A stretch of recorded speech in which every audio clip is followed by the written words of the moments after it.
tips for doing Google Ads for dentists. I've been doing Google Ads for about 12 years. I've been running Google Ads campaigns for dentists since 2017. So as you can imagine, I've learned a thing or two. So let's get into it.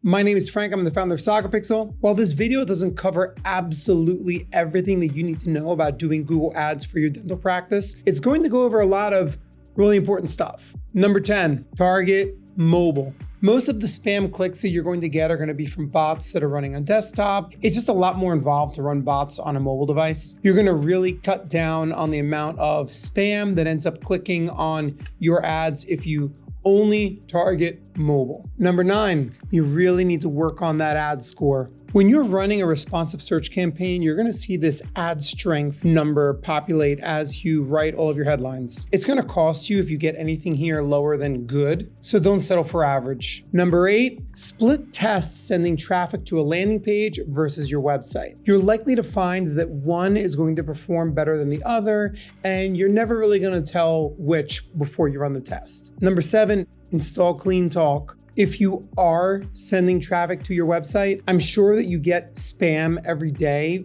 just from your contact form. If you start paying for ads that start getting spam submissions, that's going to feed those spam submissions back to Google Ads as conversions, which is going to deliver your ads even more to bots, meaning more spam and more wasted money. Clean Talk is the best WordPress plugin that I've found for cutting down on spam. We get very little through our contact form these days. We put this on all of our clients' websites, and as you can see, it's super cheap. It'll also help reduce the spam on your website overall. Number 6, make sure you have something like CallRail or some sort of other call tracking that will send conversion data back to Google Ads. Google Ads does have a forwarding number that you can use, but there are no recordings of the calls. We've had plenty of cases where we were able to listen to a call, listen to the content of what the person was saying, and then tie it back to the dentist's CallRail account where we were able to identify keywords that we really shouldn't have been bidding on. You lose all of those insights if you don't have these recordings. On more than one occasion, we've also had cases where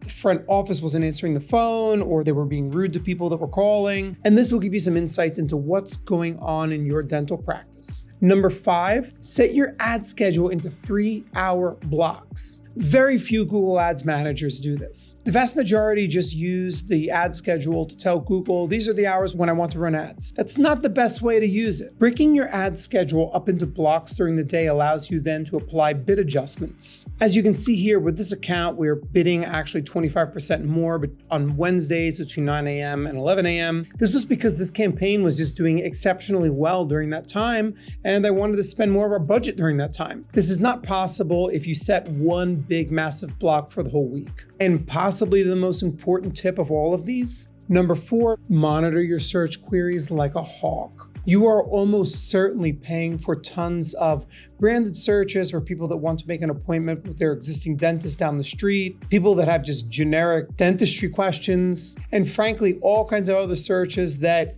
you don't want to pay for. Monitoring your search queries will allow you to add negative keywords, which will prevent your ads from showing for these searches in the future. But you have to do so very aggressively. You can't just do this once a month. Number 3, make sure you've set up some granular geo-targeting. You very well may have patients that come to your practice from a 10-mile radius, but I'm sure that there are zip codes within that 10-mile radius that are more attractive for you than others, and you should be focusing your ad spend there. Or better yet, you should not be using your ad spend in these zip codes where your campaign doesn't perform as well. Set up your geo-targeting by zip code, monitor your conversions and your cost per conversion by zip code, and cut out the bottom 20%. That will free up your budget for the zip codes where your campaign performs better. Demographic targeting. There's all kinds of ways that you can adjust your bids based on the age of the people that you're trying to get in front of, their gender, their household income. You can also target people based on whether they are a homeowner, if they're luxury shoppers, if they're into watches. We've found all kinds of interesting correlations between people that are interested in these things and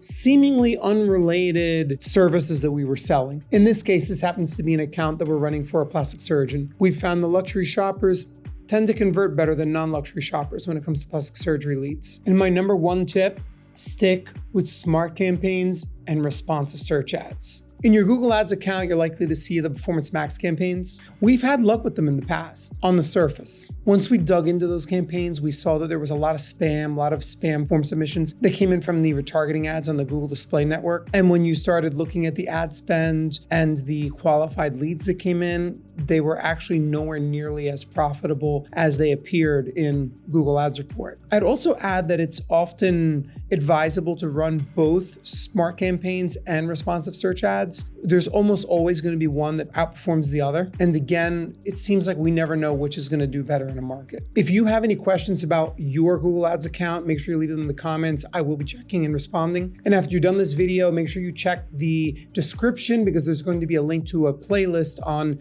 digital marketing for dental practices that's going to be sharing some really valuable information. If you're a dentist trying to grow your practice through digital marketing, that list will help you. And if you want to book a time to meet with me, head over to our website and let's schedule a time.